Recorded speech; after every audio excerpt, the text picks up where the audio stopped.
Bienvenue à tous dans le temps mort, l'émission qui décortique l'actu NBA. Les matchs n'ont pas encore repris, mais la bataille que se livrent les franchises, elle, bat son plein. Grand rendez-vous manqué de la saison dernière, pour faute de choke, la Battle of LA opposant Lakers et Clippers ne manque pas de faire parler d'elle. Entre trahison et autres coups tordus, on ne s'ennuie pas dans la cité des anges. Alors, est-ce que les Clippers vont réussir à laver leur honneur ? Ou seront-ils une nouvelle fois éclipsés par les champions en titre ? Nous allons tenter d'y répondre.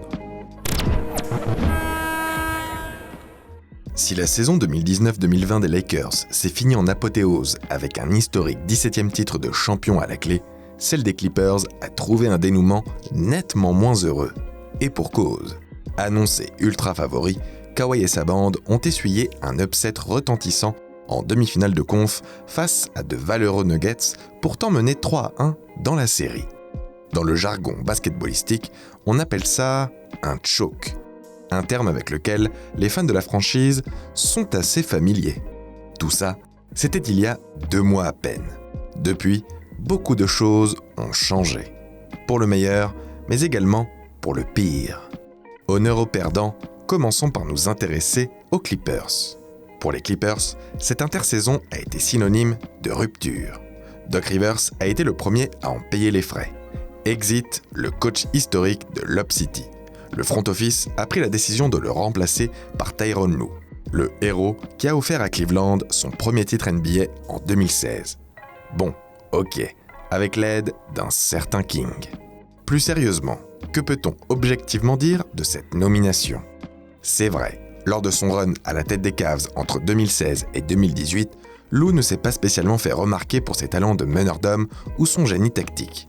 C'est enfoncer une porte ouverte que de dire qu'il n'aura vraisemblablement pas la carrière de Greg Popovich. En revanche, il offre plusieurs garanties. D'abord, pour y avoir passé la dernière saison comme assistant ainsi qu'une précédente pige il y a quelques années, Tyronn connaît bien la maison Clippers. De plus, il est très apprécié des joueurs. Après avoir côtoyé de grandes stars tout au long de sa carrière, il sait qu'on ne s'adresse pas de la même manière à un LeBron qu'à un Kyrie Irving, à un Pat Beverley qu'à un Kawhi.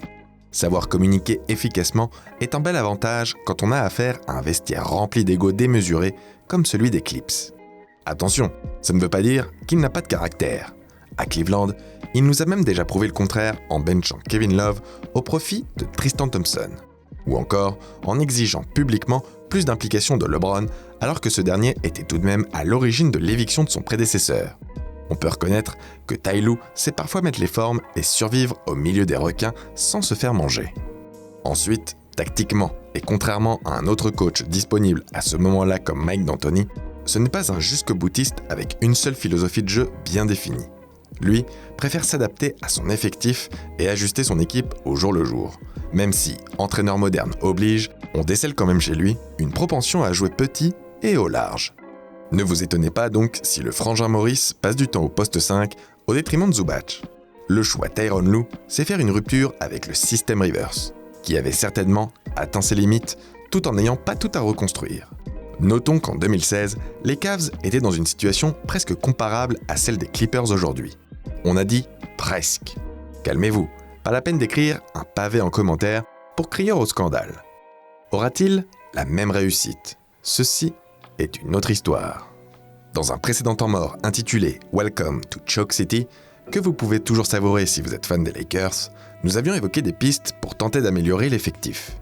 Lawrence Frank n'a pas dû recevoir la notification, d'où l'intérêt d'activer la cloche. Pour nous, les Clippers devaient impérativement se renforcer à la main. Loupé. Aucun move pour l'instant de ce côté. Dans l'état actuel des choses, ils vont attaquer la saison comme ils l'ont fini avec Patrick Beverley en titulaire et Reggie Jackson en backup. La double peine, surtout quand on constate que des joueurs comme Ricky Rubio ou Rajon Rondo n'étaient pas inatteignables. Pour excuser le front office des Clippers, l'annonce de la signature de Montrezl Harrell aux Lakers n'a pas dû leur faciliter les choses. On s'attendait à ce qu'ils ne matchent pas forcément une offre de contrat trop importante, voire à ce qu'ils montent un signing trade, mais de là à ce que leur 6e homme de l'année s'engage avec leur ennemi mortel, c'est tout autre chose. LeBron n'est sûrement pas étranger à cette manigance. Cela a le mérite de prouver que l'ambiance au sein du vestiaire était bien aussi délétère qu'on a pu le dire dans la presse. Les reproches sur le traitement de faveur de Kawhi et l'attitude négative de Paul George sont certainement fondés. Difficile de ne pas faire le rapprochement quand on se souvient de l'image d'un collectif soudé que renvoyait l'équipe avant leur signature. On ne dit pas que tout est à leur imputé, loin de là, mais que leur intégration n'est pour l'instant pas une réussite. Quoi qu'il en soit, cette signature surprise a eu l'effet de mettre les Clippers dans une situation délicate. Pour ne pas prendre le risque de s'affaiblir encore plus, ils ont choisi de signer Marcus Morris pour une somme et une durée qui paraissent complètement déraisonnables. 64 millions sur 4 ans. Oui, Marcus est un bon joueur, mais c'est surtout une personne à problème, un poison. Ses antécédents parlent pour lui. Le pire, c'est qu'on a appris que les jumeaux ont un compte commun et partagent leurs gains. C'est leur argent, ils en font ce qu'ils veulent. Mais du point de vue des Clippers, quand on est obligé de se mettre à poil pour en garder un, pendant que l'autre signe pour une bouchée de pain aux Lakers, impossible de ne pas voir ça comme une humiliation. En extrapolant un peu, Steve Ballmer va presque payer le salaire d'un Laker. Tout va bien. Fort heureusement pour les fans, Jerry West, Lawrence Frank et Michael Winger sont loin d'être des bleus. Ils se sont ressaisis assez vite en réussissant l'une des plus belles opérations de cette free agency. En allant chercher Ibaka, ils compensent assez bien le vide laissé dans leur secteur intérieur. Dans un registre complètement différent, Ibaka va apporter son expérience, de la grosse défense et même du spacing si on le compare à Harrell.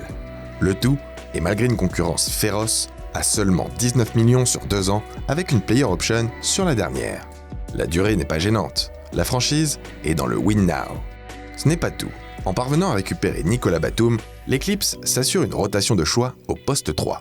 Défenseur expérimenté, il apportera surtout de la création en sortie de banc. Un plus non négligeable.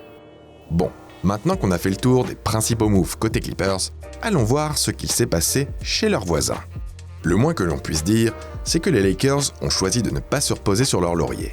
LeBron n'a plus 20 ans, autant le rentabiliser un maximum. Pour tenter des gros coups, ils n'ont pas eu peur de laisser partir des vétérans comme Rondo ou Howard, pourtant au rôle non négligeable dans la conquête du titre.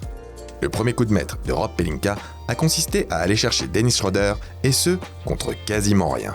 Danny Green est le 28e choix de draft. Les Lakers, qui n'avaient pas de troisième option offensive de ce nom l'année dernière, viennent de s'en dégoter une. Comment ça, Kyle Kuzma? Soyons sérieux.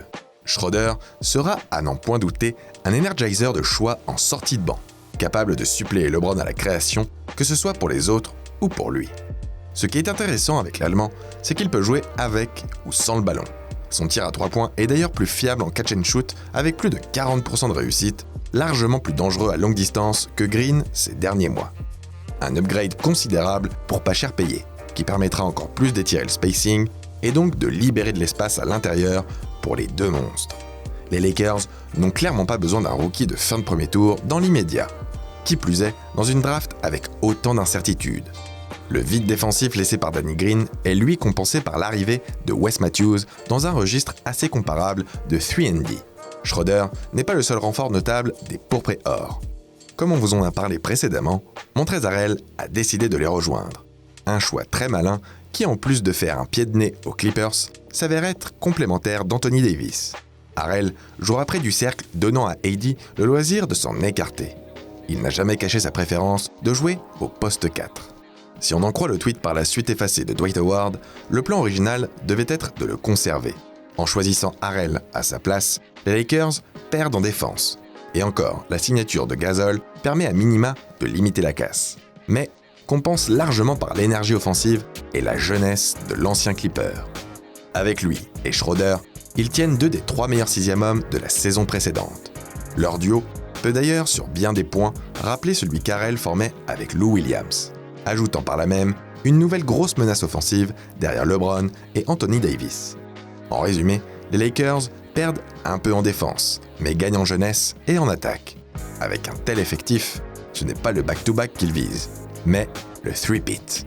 Bon, vous l'aurez compris, dans l'état actuel des choses, les Lakers semblent avoir pris un net ascendant sur les Clippers. Tout aussi talentueux qu'ils sont, seuls, on voit mal Kawhi et Paul George capables de rivaliser toute une série avec eux. La question maintenant est de savoir si cela peut encore évoluer dans les semaines qui viennent. Plusieurs bruits de couloir laissent entendre que les Clippers chercheraient à monter un trade, notamment autour de Lou Williams. Rappelons-le, Sweet Lou n'a pas été irréprochable dans la bulle. Prétexter un enterrement pour se faire coller en boîte, ce n'est pas ce qu'on appelle être très professionnel. L'évacuer est devenu une nécessité. En laissant partir Harrell, le front office s'engage clairement du côté de Kawhi. Et on les comprend. Son départ pourra sûrement contribuer à fédérer le vestiaire derrière son leader. On parle d'aller chercher Spencer Dinwiddie ou de Derrick Rose pour enfin régler le problème à la main. Pourtant, on voit mal les Nets déjà bien pourvus en guards ou les Pistons qui n'ont pas vraiment d'intérêt à récupérer Williams, mordre à l'hameçon. Surtout que les Clippers n'ont plus de premier tour de draft avant 2027. Donc sans carotte, il faudra voir ses ambitions à la baisse. Une option apparemment envisagée pour, je cite, le bien-être du vestiaire. Le plus malin dans ce cas serait de tenter de récupérer un peu de jeunesse dont l'équipe manque cruellement, tout en évitant de trop renforcer la concurrence à l'ouest. Un exercice d'équilibriste, on vous l'accorde, mais Papy Jerry West a vu pire. Il y a bien deux franchises qui remplissent ces cases, les Celtics et les Sixers. Les premiers viennent de signer Jeff Teague, qui pourrait être un meneur intéressant à récupérer, couplé à un jeune extérieur talentueux comme Romeo Langford par exemple. Les Sixers, eux, ne seraient pas contre dynamiser leur banc et pourraient donc se séparer de Shake Milton, Matisse Thybulle ou Furkan Korkmaz. De bonnes contreparties, mais est-ce assez pour concurrencer les Lakers dans l'immédiat ? Peut-être pas. Sur le papier, la Battle of LA semble remportée d'avance par les champions en titre pour cette saison. Mais qu'en est-il dans le futur ? Dans notre temps mort consacré aux Clippers, nous nous voulions rassurants quant à leur avenir proche, tout en émettant des réserves sur le long terme. Rappelons que Paul George et Kawhi seront libres de signer où ils veulent à l'été 2021. La mauvaise ambiance et ou le manque de compétitivité de l'équipe pourraient les inciter à aller voir ailleurs. D'autant plus que beaucoup d'autres franchises auront le cap suffisant pour leur proposer un contrat max. Un scénario catastrophe, car comme évoqué précédemment, les Clippers n'ont ni de tour de draft, ni de jeunes sur lesquels se reconstruire. On pourrait revivre un scénario comparable aux Nets de ces dernières années. Spoiler, ce n'était pas vraiment beau à voir. L'objectif cette saison pour Lawrence Frank est donc de tout faire pour convaincre Kawhi de prolonger. Avec lui, les Clippers pourront envisager plus sereinement la free agency, qui, rappelons-le, sera spécialement bien fournie. Et pourquoi pas espérer attirer une autre star à la place de Paul George. Opération séduction donc. En prolongeant LeBron et AD et en rajeunissant leur roster, les Lakers s'assurent eux de rester compétitifs sur le moyen, voire le long terme. Même si le premier est plus proche de la fin que du début, le second vient à peine d'entamer son prime et fera les beaux jours de la franchise théoriquement 5 années supplémentaires. De quoi rester très attractif et continuer de terroriser les autres équipes de l'Ouest. Annoncée comme la grosse rivalité de ces prochaines années, la Battle of LA pourrait trouver son dénouement avant même d'avoir eu lieu. Trop léger cette saison, et avec un futur incertain, les Clippers ont peut-être laissé passer leur seule fenêtre de tir. Par ces intrigues politiques, le King nous montre qu'une guerre ne se gagne pas uniquement sur le champ de bataille. À votre avis, les Clippers sont-ils voués à une loose éternelle ? Est-ce que Kawhi Leonard réussira à détrôner LeBron ? Réponse cette saison. En attendant, abonnez-vous, likez, partagez et n'oubliez pas, crossez bien.